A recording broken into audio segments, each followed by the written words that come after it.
திரு ஸ்ரீராம் சேஷாத்ரி, அமெரிக்காவுடைய தலையீட்டால் தான் இது ஏறக்குறைய போராக செல்ல இருந்தது நிறுத்தப்பட்டிருக்கிறது.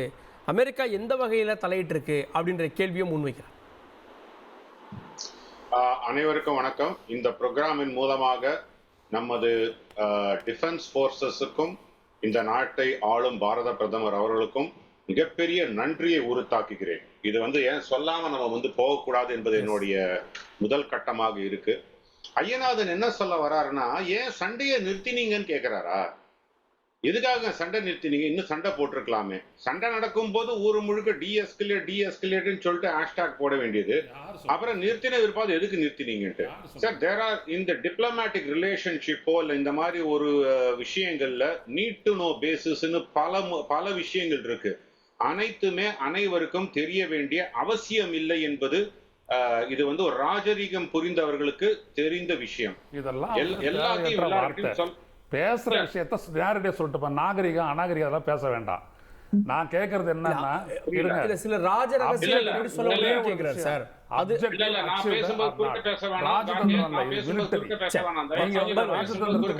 வேண்டாம். ஓகே, சரி. Objective of Operation Sindoor has achieved or not, அத மட்டும் சொல்லிட்டு போங்க. நாகரிகம் போடணுங்க எல்லாம். நான் பேசும்போது குறுக்க பேச வேண்டாம். நான் பேசும்போது குறுக்க பேச வேண்டாம். நான் பேசுறேன், நான் ஏன் குறுக்கிட போறேன்? இல்ல கண்டென்ட் மட்டும் பேசுவோம், கண்டென்ட் பேசுவோம். இல்ல நான் சொன்ன நான் என்ன வார்த்தையை சொன்னா அவர் என்ன புரிஞ்சுக்கிட்டாருன்னு தெரியுதுங்க. நீட் டு நோ பேசிஸ்ல தேவையில்லை என்பது என்னுடைய வாதம். அவ்வளவுதான். சில விஷயங்கள் என்ன அச்சீவ் பண்ணோம்னு கேக்குறாரு விஷயம் இல்லை சார். ஃபுல்லா அச்சீவ் பண்ணிட்டோமான்னு கேக்குறாரு சார். ஃபுல்லா அச்சீவ் பண்ணிட்டோமா இல்லன்றது ஒரு முக்கியமான, ஏதாவது நம்மளுடைய ஒரிஜினல் ஆபரேஷன் சிந்தூர்னுடைய அப்ஜெக்டிவ் என்ன? நம்ம போய் அடிக்க வேண்டியது, அதை அழிக்க வேண்டியது, அதை செய்தோம். அதற்கு பிற்பாடு அதை எஸ்கலேட் பண்ணாங்க பாகிஸ்தானில இருந்து. அந்த நம்மளுடைய சிவிலியன் டார்கெட்ஸுக்கு அவங்க வந்த பொழுது அதை நாம் தடுத்து நிறுத்தியதோடு இல்லாம அதனை நம்ம அதுக்கு அடுத்த லெவலுக்கு எடுத்துட்டு போய் நாம் திருப்பி மறுபடியும் எஸ்கலேட் செய்தோம். இதுல ஒரு முக்கியமான விஷயம், பலருக்கும் இந்தியாவில் இருக்கக்கூடிய அந்த 0.5 ஃப்ரண்ட்டுக்கும் நமது நாட்டினுடைய எதிரிகளுக்கும் ஒரு முக்கியமான விஷயம் என்னன்னா, இந்தியா இவ்வளவு பெரிய மிலிட்டரி வல்லரசாக மாறி இருக்கு என்பதுதான் அவர்களுக்கு தாங்க முடியாத விஷயமா இருக்கு. ஏன்னா இந்த வான் பாதுகாப்பை நாம் உறுதி செய்திருக்கிறோம். S-400 இல்ல, நம்மளுடைய இண்டிஜினியஸ்லி மேனுஃபேக்சர்ட் ஆகாஷ், அதே மாதிரி நீங்க சொல்லக்கூடிய இந்த ஆன்டி ஏரியல் கன்ஸ், இதை நம்ம மாடர்னைஸ் பண்ணது. இது முழுக்க இன்டகிரேட்டட் நெட்வொர்க்களோட எல்லாத்தையும் சேர்ந்து செய்தது. இதனை பொறுத்து கொள்ள முடியாத 0.5 ஃப்ரண்ட் இவர்களுக்கு இது ஒரு பெரிய பிரச்சனையா இருக்கு. இந்த மாதிரி ராஜரீக விஷயங்களில் முக்கியமாக சில விஷயங்கள் எட்டப்படும். அதனுடைய எட்டப்படும் போது அது அவர்கள் சரி, பாகிஸ்தான் அதை மீறினாங்க 3 மணி நேரத்துக்குள்ள. ட்ரம்ப் தான் சொன்னார் இல்லைங்களா, நாங்க 5:30 மணிக்கு நான் புரோக்கர் பண்ணி முடிச்சிட்டேன்ட்டு. அப்ப ட்ரம்ப் மூஞ்சில கரிய பூசினாங்களா பாகிஸ்தான்? அவர் தான் கிளைம் பண்ணிட்டு இருக்காருல, நான் எல்லாத்தையும் நிறுத்திட்டேன்ட்டு. அப்ப ட்ரம்ப் மூஞ்சில பாகிஸ்தான் கரியை பூசியது. ஏன்னா ட்ரம்ப் சொல் பேச்சை பாகிஸ்தான் கேட்கவில்லை. அதுதான ஒரு வாதமா இருக்கு.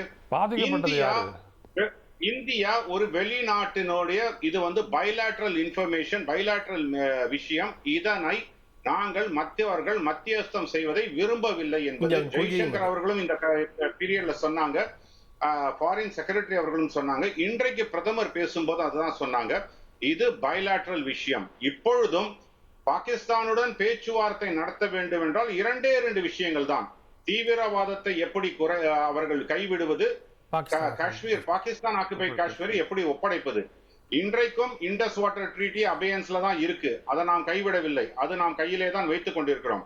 ஆபரேஷன் சிந்தூர் இஸ் கண்டினியூயிங் சொல்லியிருக்காரு. அதாவது இப்பொழுதைக்கு நாங்கள் இதை பாஸ் செய்திருக்கிறோம்.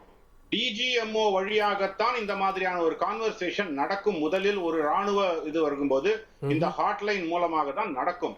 அதுதான் நடந்திருக்கு.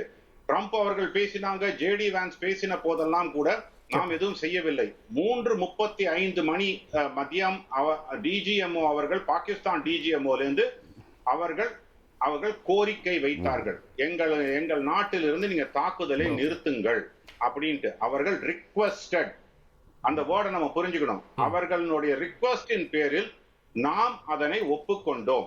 அதற்கு பிற்காடு கண்டிஷன்ஸ் எல்லாம் இது எப்போதுமே சீஸ்ஃபயர் வரத்துக்கு முன்னாடி எல்லா கண்டிஷனும் ஒத்துக்கிட்டாங்களா? கிடையாது. இன்றைக்கு ஒரு பேச்சுவார்த்தை நடந்திருக்கு, அது முடியவிடவில்லை. அடுத்து இன்னொரு பேச்சுவார்த்தை நடக்கும். அதற்கு அப்புறமா தான் முழு டீஎஸ்கலேஷன் நடந்து முழுவதுமாக அது நிறுத்தப்படுமா இல்லையா என்பது பொருளும். நம்மளுடைய கோரிக்கைகள் என்ன என்பது இன்னும் தெரியாது. இன்னும் அந்த கோரிக்கைகள் என்ன என்பதை அவர்கள் எல்லாத்தையும் பேசி முடித்த பிற்பாடுதான் வெளியிடுவார்கள். இதுதான் ராஜரீக விஷயங்களையும் சரி, நேஷனல் செக்யூரிட்டி விஷயங்களையும் சரி, எல்லாத்தையும் படம் போட்டு காமிச்சிட்டு இருக்க முடியாதுங்க. அதுக்கு நீட் டு நோ பேசிஸ் என்பதுதான் இதுல ஒரு முக்கியமான விஷயம். அதில் அரசில் இருப்பவர்களுக்கு அது தெரியும். நான் திரு இனியன் ராபர்ட் நாட்டில் இதற்கு முதல் பார்வை மட்டும் வாங்கிக்கிறேன். 2008 நடந்த தாக்குதல், அதற்கு முன்பிருந்து நடந்த பல தாக்குதலுக்கு மூளையாக செயல்பட்ட முகாம்கள் அளிக்கப்பட்டிருக்கிறது. ஒரு தாக்குதல்ல பல தீவிரவாத சம்பவங்களுக்கு பதிலடி கொடுக்கப்பட்டிருக்கு அப்படின்னு பிரதமர் சொல்றாரு. எப்படி பாக்குறீங்க?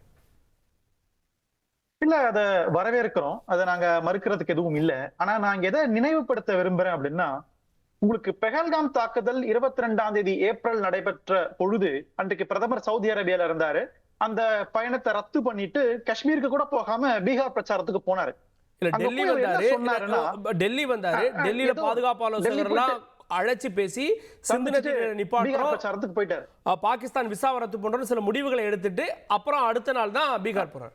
காஷ்மீருக்கு போகாம டெல்லி போயிட்டு பீகார் போனன்றத வச்சு போனாம. என்னோட பாயிண்ட் என்னன்னா, அவர் என்ன பேசினாரு, நான் இதுல சம்பந்தப்பட்டவங்களை ஒருத்தரை கூட நான் விட மாட்டேன் அப்படின்னு சொல்லித்தான் ஆபரேஷன் சிந்தூர் என்கிற ஒரு மிஷனை கட்டமைச்சாங்க. அதை இந்தியா முழுக்க உள்ள எல்லா கட்சிகளும் வரவேற்றாங்க, நாங்களும் வரவேற்றோம், அதுக்கு நாங்க பாராட்டு தெரிவிச்சோம். எங்களுடைய இப்ப கேள்வி என்னன்னா, அந்த 4 தீவிரவாதிகளே நிலைமை என்ன? நீங்க 100 பேரை கொண்டுட்டீங்கன்றது மகிழ்ச்சி, 9 தளங்கள் மேல துல்லிய தாக்குதல் நடத்திருக்கீங்கன்றது நாங்க மகிழ்ச்சி. ஆனா ஆபரேஷன் சிந்தூருடைய ஆப்ஜெக்டிவ், அதனுடைய குறிக்கோள் என்னன்னா, இந்தியாவுக்குள்ள ஊடுருவி வந்து இந்தியாவினுடைய எல்லைக்குள்ள வந்து உங்களுடைய ரெஸ்பான்சிபிலிட்டி இல்லாத காரணத்தினால இந்தியாவுக்குள்ள வந்து தாக்குதல் நடத்திட்டு போன அந்த 4 தீவிரவாதிகளோட நிலைமை என்ன? அவர்கள் கொலை செய்யப்பட்டார்களா அல்லது அவர்கள் கைது செய்யப்பட்டார்களா? அவர்களோட நிலைமை என்ன? ஆனா அதுக்குதான் ஆபரேஷன் சிந்தூர். ஆபரேஷன் சிந்தூர் வந்து 4 பேர் வரலன்னா கிடையவே கிடையாது. அப்ப அந்த 4 பேரும் அந்த 100 பேர்ல இருக்கிறாங்களா, இல்லைன்னா அவங்க வெளியில எங்கேயாவது 4 பேர் இருக்கிறாங்களா குறித்த தகவல்களை வெளிப்படையாக இந்திய அரசு தெரிவிக்க வேண்டும்.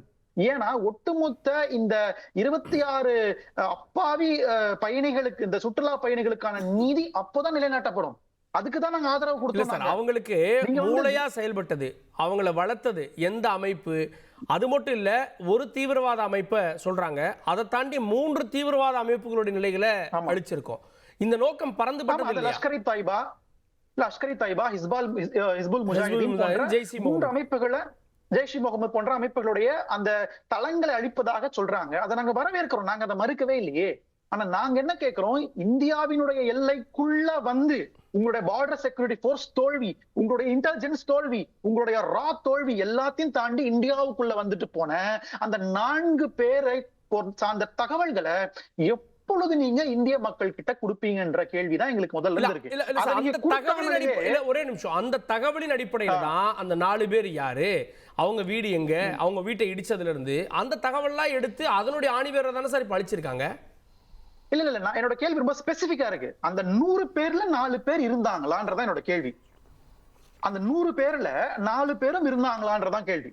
அதுல இருந்தாங்கன்றதுக்கான பிரதமரோ இந்திய அரசோ ஏதாவது அதிகாரப்பூர்வமான தகவலை இது வரைக்கும் பகிர்ந்து இருக்கிறாங்களா? அதுதான் எங்களுக்கு வேணும். எங்களுக்கு